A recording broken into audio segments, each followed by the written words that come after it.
Ahoj pozemšťania. Abitské hieroglyfy sú egyptské hieroglyfy vytesané v chráme Setiho I. v Abide.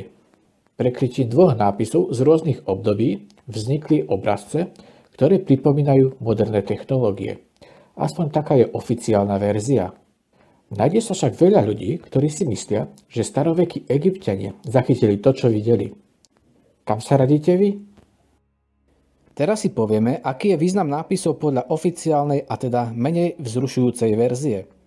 Pôvodný relief bol urobený za vlády Setiho I. a prekladá sa ako ten, kto odpudzuje 9, čím sa myslí 9 nepriateľov Egypta. Relief bol neskôr zakrytý omietkou a za vlády Ramzesa II.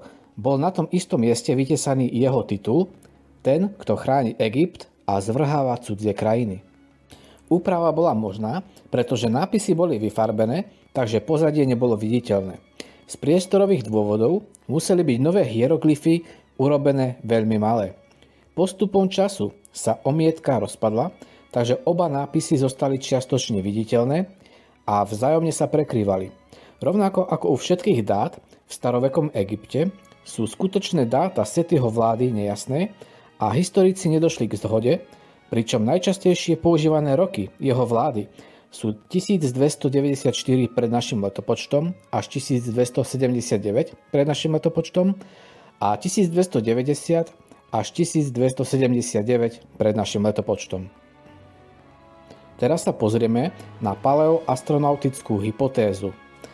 V roku 1990 navštívila skupina zástancov paleoastronautiky chrám Setiho I. v Abide a uprostred siene zjavenia objavila na architráve nápis so zvláštnymi hieroglyfmi.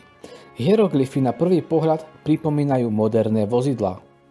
V rámci paleoastronautických hypotéz sú hieroglyfy interpretované ako vrtuľník, tank alebo delový člň a ponorka. Toto tvrdenie však egyptológovia odmietajú a vysvetľujú, ako tento výtvor vznikol retušovaním starších reliefov. Vrtuľník. Obraz vznikol z pôvodného hieroglyfu pre luk a neskorších hieroglyfov bijúcej ruky a kombinácia znakov prepeličích kurčiat s rukou. Tank. Obraz vznikol z pôvodného hieroglyfu pre ruku a neskoršieho hieroglyfu pre polovicu. Ponorka. Obraz vznikol z pôvodného z hieroglyfov pre ústa a neskorších hieroglyfov predstavujúcich ruku a kôš. Tak ako to je? Majú egyptológovia pravdu a hieroglyfy pripomínajúce moderné stroje sú len dva rôzne nápisy prekryté medzi sebou? Alebo vám to príde ako moc veľká náhoda a jedná sa o jeden súvislý nápis toho, čo starovekí Egypťania videli?